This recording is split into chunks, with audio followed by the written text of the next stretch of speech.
2024 లేదా 25లో డిగ్రీ లేదా బీటెక్ చదివారా? సాఫ్ట్‌వేర్ జాబ్ కోసం ఎదురు చూస్తున్నారా? అయితే కోడ్ జ్ఞాన్ 100 డేస్ కోర్సులో చేరండి, జాబ్ సాధించండి. నమస్కారం సార్. నమస్తే అండి. సార్, ప్రెజెంట్ సిల్వర్ మార్కెట్ కూడా చూస్తే గోల్డ్ ఎలా అయితే పెరుగుతుందో సిల్వర్ కూడా దాన్ని కంటిన్యూయస్‌గా పెరుగుతూ ఉంది.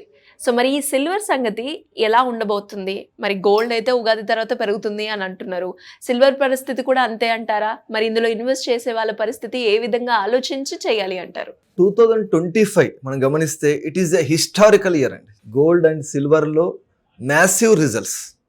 అంతకు ముందు 2000 సంవత్సరంలో ₹1,00,000 ఎవరైనా పెట్టుబడి పెడితే 2026 సంవత్సరంలో వారికి 3 లక్షలకు పైగా రిటర్న్స్ కనబడేటువంటి అవకాశం ఉండేది. అంటే ఇంత హిస్టారికల్గా ధరలు పెరగడం అనేది ఎప్పుడు కూడా జరగలేదు. అనేక రకాల కారణాలు దానికి తోడయ్యాయి. మనం సిల్వర్ గమనిస్తే దీనికి 2 రకాల కారణాలు ఉన్నాయి. ఒకటి, సప్లై చేసేటువంటి దేశాలు ఎక్కువగా ఉండేవి రెండు. ఒకటి మెక్సికో, తర్వాత చైనా. సిల్వర్ మైనింగ్, సిల్వర్ని సప్లై చేసేటువంటి దేశాలు ఇవి 2 ప్రపంచంలో. ముఖ్యంగా చైనా ఈ వరల్డ్ మొత్తంలో ఈ సిల్వర్ యొక్క డిమాండ్ పెరుగుతున్నటువంటి క్రమంలో చైనా తన దేశంలో ఎవరైతే సిల్వర్ని ఎక్స్పోర్ట్ చేస్తున్నారో కొద్ది మంది మాత్రమే ఎక్స్పోర్ట్ చేసే విధంగా కొన్ని సంస్థలకు మాత్రమే పర్మిషన్ ఇవ్వడం జరిగింది. దానివల్ల ఏమైంది, ఎక్స్పోర్ట్స్ అనేవి తగ్గిపోవడం జరిగింది. అంటే కొద్ది మందికి మాత్రమే అవకాశం ఇవ్వడం వల్ల, ఆ కొద్ది మంది మాత్రమే సప్లై చేయడం వల్ల ఇంటర్నేషనల్ మార్కెట్లో ఆ సిల్వర్ యొక్క సప్లై తగ్గిపోయింది. ఎందుకని? చైనా తన దేశంలోనే సోలార్ ప్లాంట్స్ కావచ్చు, ఈవీ వెహికల్స్ సంబంధించినటువంటి ఛార్జింగ్ మెషిన్స్ తయారు చేయడం కావచ్చు. అంటే ఎప్పుడైతే మనం సిల్వర్ మెటీరియల్ యాడ్ చేస్తామో తక్కువ సమయంలోనే ఎక్కువగా ఛార్జ్ అయ్యేటువంటి అవకాశం ఆ సిల్వర్కి ఆ గుణం ఉంది.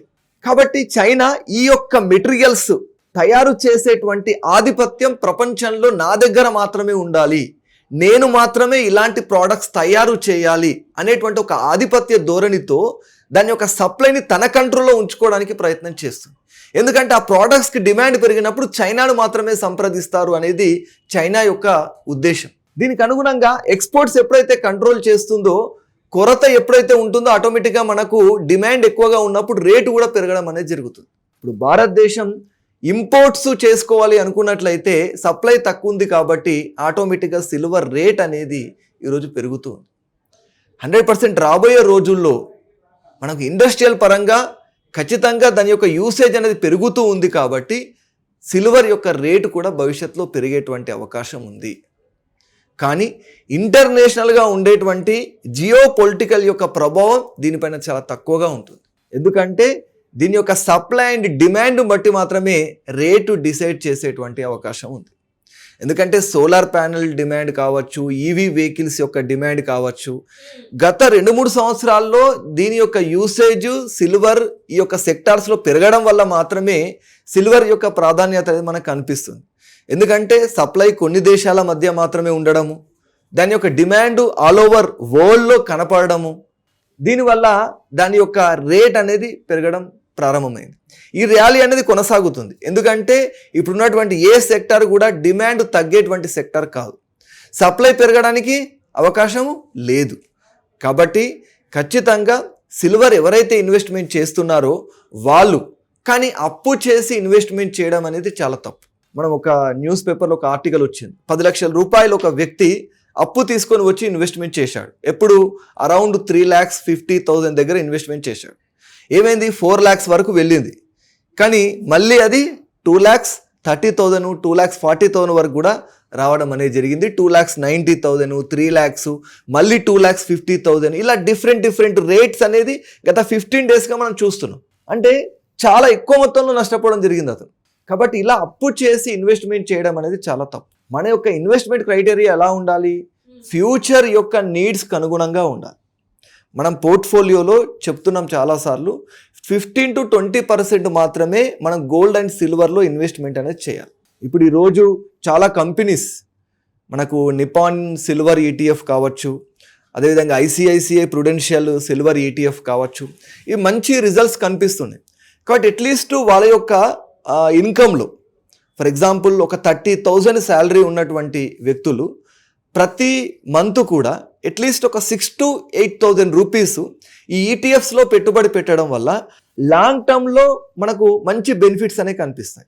ఎందుకంటే ఇక్కడ 2 రకాల బెనిఫిట్స్ అండి. ఒకటి ఆటో డెబిట్ సిస్టమ్. మనం మన వంతుగా డైరెక్ట్గా డిపాజిట్ చేసి సేవ్ చేయాలి అంటే అది కుదరని పని, అలా ఎప్పుడు కూడా కాదు. ఎందుకంటే మనిషి యొక్క మెంటాలిటీ అలా ఉంటుంది. దీన్ని ఏమంటామంటే నెక్స్ట్ మండే యాటిట్యూడ్ అంటాం. అంటే ఇన్వెస్ట్ చేద్దాం అనుకోవడం కుదరదు. కానీ ఇప్పుడు ఆటో డెబిట్ సిస్టమ్ ఉంది ఈటీఎఫ్లో. అప్పుడు ఏమైపోతుంది, మన శాలరీ నుండి ఆటోమేటిక్గా డెబిట్ అయిపోతుంది. నువ్వు మళ్ళీ ఆలోచించాల్సిన అవసరం లేదు, స్టాటిస్టికల్ రిపోర్ట్ చూడాల్సిన అవసరం లేదు, తగ్గిందా పెరిగిందా చూడాల్సిన అవసరం లేదు. ఎందుకంటే లాంగ్ టర్మ్లో తగ్గినప్పుడు కొంటుంది, పెరిగినప్పుడు కొంటుంది, మార్కెట్ హెచ్చు తగ్గులప్పుడు కూడా మనకు ఇన్వెస్ట్మెంట్ అనేది బిల్డ్ అవుతూనే ఉంటుంది. అది మన కాంపౌండ్ రూపంలో ఎక్కువ మొత్తంలో కార్పస్ తయారవ్వడం అనేది జరుగుతుంది.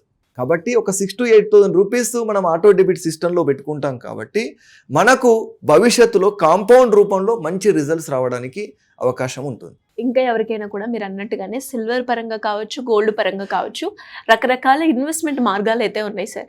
సో వాటి గురించి వాళ్ళకి ఇన్ఫర్మేషన్ కావాలి అంటే ఎలా మిమ్మల్ని అప్రోచ్ అయ్యే ఛాన్స్ ఉందంటారు? Gold, silver and other investment portfolio అంతా కూడా పర్సనలైజ్డ్గా ఉండాలి. అంటే వాళ్ళ యొక్క శాలరీ, వాళ్ళ యొక్క ఏజ్కి అనుగుణంగా మనం ప్లాన్ చేయాలి. కాబట్టి ఎవరికైనా సరే వాళ్ళ ఏజ్, వాళ్ళ యొక్క ఇన్కమ్కి అనుగుణంగా ఒక మంచి స్ట్రాటజీ అనేది నేను ఇవ్వడం జరుగుతుంది. స్క్రీన్ పైన కనిపించేటువంటి నెంబర్ కాల్ చేస్తే నా యొక్క 1-to-1 సెషన్ అనేది అవైలబుల్గా ఉంటుంది. డెఫినెట్గా sir. Thank you so much.